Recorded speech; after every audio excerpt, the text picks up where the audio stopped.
não foi apenas na pandemia. A saúde sempre foi um assunto muito importante para os brasileiros. A nossa própria saúde ameaçada e a de pessoas queridas é suficiente para roubar o nosso sono e nos jogar num estado de preocupação constante. Exatamente por isso que precisamos conversar sobre esse assunto. Então vem comigo nessa viagem pela Estrada da Esperança.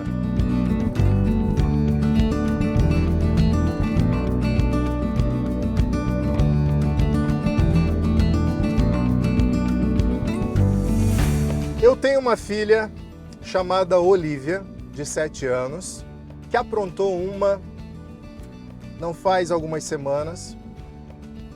Ela simplesmente engoliu uma moeda, isso mesmo, coisa de criança. Ela achou a moeda brilhante, bonitinha, atraente e engoliu a moedinha. Quando ela veio falar pra gente, logo em seguida ao consumo exótico de alimento que ela teve, nós ficamos aflitos, preocupados e fomos para a emergência. E na emergência, nós descobrimos que a nossa pressa e a nossa aflição não era a mesma pressa e não era nem muito menos uma aflição daqueles que estavam nos atendendo, porque a fila estava enorme da emergência, as pessoas que conversavam conosco pareciam que não entendiam o quanto nós estávamos apreensivos e ali ficamos na emergência por horas a fio.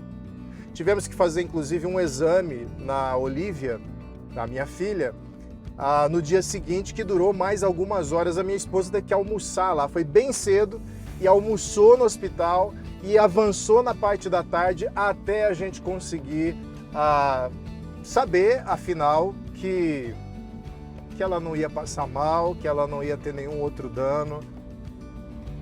Eu acho que eu toquei num assunto que você conhece bem, não é? O estado da saúde no nosso país. E o estado da saúde no nosso país rouba a esperança do brasileiro. Olha, eu posso citar alguns motivos, alguns pontos pelo qual a saúde no nosso país é uma fonte de aflição para o brasileiro. A falta de médicos, não temos médicos o suficiente. Até pouco tempo atrás, você tinha, por exemplo, no Nordeste, um médico para 900 pessoas, o que é um dado alarmante. Você tem também os dados da longa espera para marcar uma consulta.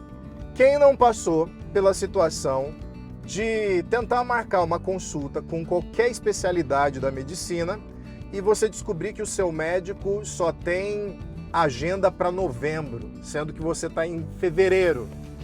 Eu já passei por isso várias e várias vezes. Agora você imagina quando você precisa encaminhar um parente querido. Alguém, sua sogra está com câncer, seu pai está com uma doença grave e precisa de um atendimento rápido. Faltam leitos. Eu tive que fazer uma visita a uma pessoa da igreja que eu pastoreio, num hospital da cidade, e eu descobri que ali era um campo de guerra, não era um hospital. Você podia ver gente no chão, deitada, as macas enfileiradas nos corredores, manchas de sangue, famílias. Você conseguia ouvir a conversa da família que estava visitando um outro enfermo bem do seu lado, conversando coisas íntimas. Um caos total. E aí você pensa, eu vou tentar me livrar de todos esses problemas através dos planos de saúde. E aí você descobre que para você cobrir a família inteira, você paga simplesmente uma fortuna num plano de saúde. Para descobrir, numa consulta qualquer, que ele não paga ou não cobre aquele tipo específico de tratamento que você queria ou que você precisava. Revolta, revolta e mais revolta, acompanhado de reajustes, mais reajustes, mais reajustes ano após ano dos planos de saúde. Como é que o povo pode aguentar? Como é que você pode aguentar? E eu me atrevo a dizer com essas informações que o dado mais importante, que mais pesa e que ameaça mais a nossa esperança como brasileiros num país que tem tanta dificuldade no sistema de saúde, onde a gente simplesmente não consegue ver o dinheiro dos impostos aplicado no serviço público e onde nós não conseguimos ver uma diferença tão vantajosa assim, mesmo no serviço privado, o que realmente pesa não é ficar doente.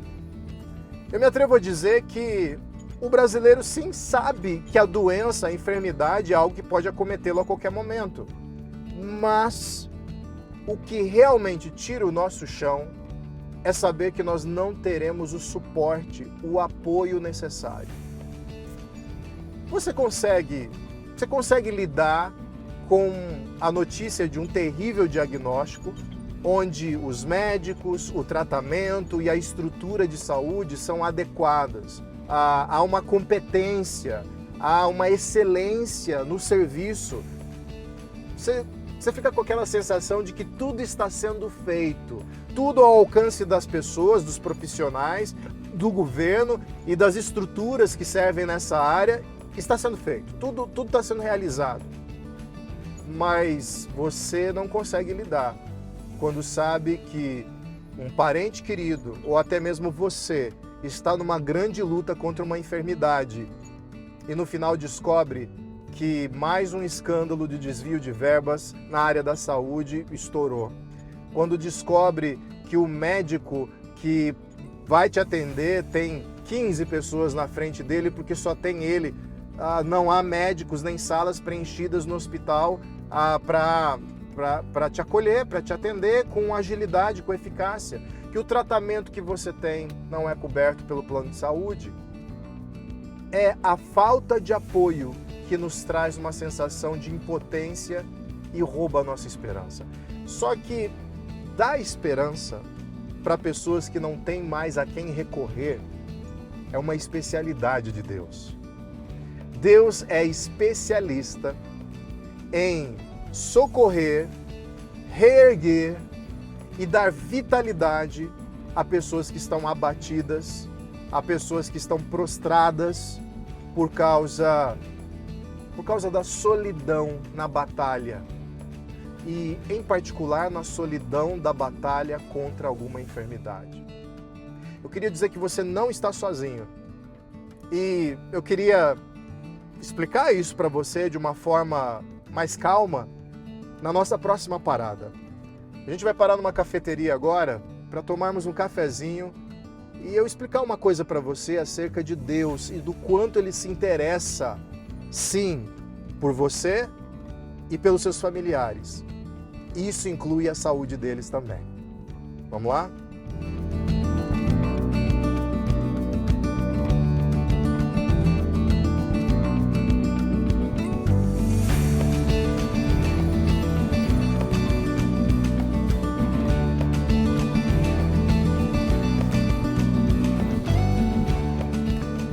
Pois bem, eu falei que Deus é especialista em dar esperança para pessoas que, porventura, já perderam a expectativa de receber ajuda de alguém, de uma pessoa, de uma instituição, do governo.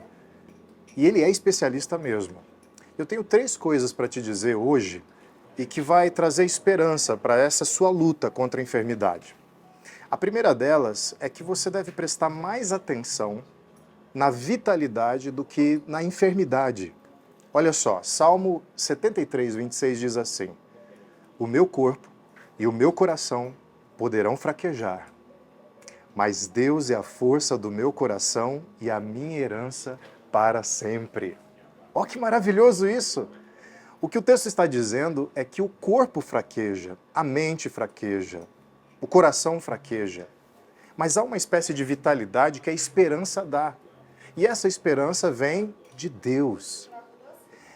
Isso que explica, muitas vezes, você está numa situação de saúde complicada ou alguém que você está observando no leito de enfermidade e, inexplicavelmente, essa pessoa parece que tem mais vontade de viver do que, às vezes, aquela outra pessoa que está com a saúde em dia, os exames em dia, está tudo bonitinho e, aparentemente, perdeu o apetite pela vida. A esperança tem esse poder. E a maior esperança quem pode dar é Deus. Sabe por quê? Porque Deus é quem cuida de você pela eternidade. Não é só até o prazo do pagamento do plano de saúde, não é muito menos até o prazo de você ser enterrado em algum cemitério. Não, vai além. É um cuidado pela sua integridade para sempre. Mas não só um cuidado pela preservação do corpo, mas o que você vai fazer nesse corpo. Busque ao Senhor, busque esperança nele. E mesmo quando você adoecer, você ainda se sentirá vivo e com fome de vida. Agora, esse Deus também vai no âmago do problema da enfermidade. O mundo não era para ser desse jeito. É desse jeito que a gente vive, um mundo doente no qual nós adoecemos. Nem sempre foi assim.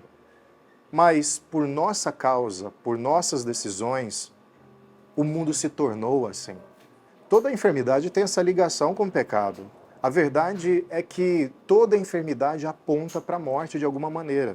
Ela priva você, restringe sua vida, ela te debilita, até que, afinal, talvez uma delas nos leve daqui, desse mundo. Agora, olha o que é dito em Isaías 53, 4, 5.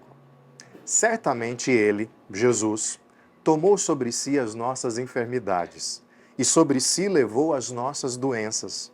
Contudo, nós o consideramos castigado por Deus atingido e afligido. Mas ele foi transpassado por causa das nossas transgressões, foi esmagado por causa das nossas iniquidades. O castigo que nos trouxe paz estava sobre ele, e pelas suas feridas fomos curados. Percebe? Existe uma conexão entre este mundo caído e doente e o mal que entrou nesse mundo. Em outras palavras, Deus não tem para você uma eternidade de enfermidades. Deus tem para você uma eternidade de saúde e integridade. E para que isso fosse possível, Jesus Cristo trouxe a cura definitiva para as nossas enfermidades, para as nossas doenças. Mesmo que ela venha, afinal, obrigado. Mesmo que ela venha, afinal, como esse cafezinho, num momento surpreendente, repentino, que você não estava esperando, mas para a eternidade. É assim que Jesus promete. Jesus promete que um dia ele vai voltar e ele vai dar jeito nesse mundo. Não acho isso estranho, não. Porque, na verdade, essas são as palavras que você espera de um médico num hospital, não é mesmo? Você não entende do tratamento, você não sabe o nome dos remédios, mas você espera que um homem ou uma mulher, trajando de branco, diga para você: eu vou curar o seu filho, a sua filha, seu marido, sua esposa, seu amigo, sua amiga. E se não fosse um médico humano, fosse o próprio Filho de Deus que dissesse assim para você: em um dia definitivo, eu levarei toda a doença, toda a enfermidade da sua vida e da vida dos seus. Creia em mim. Não é à toa que, se a gente vai um pouquinho para uma outra passagem de Isaías 33, 24, quando ele fala da destruição e do isolamento em que Judá estava, em que Jerusalém se encontrava, a cidade santa, onde havia o templo de Deus, o profeta fala estas palavras: nenhum morador de Sião dirá: estou doente, e os pecados dos que ali habitam serão perdoados. O que o profeta diz aqui é: haverá um dia onde a habitação de Deus vai libertar o mundo de toda a maldade e, portanto, de toda a enfermidade. Você precisa crer nisso, porque, afinal de contas, é isso que vai te dar esperança, mesmo diante da enfermidade. Porque no final das contas, Jesus é a nossa esperança. Creia nisso.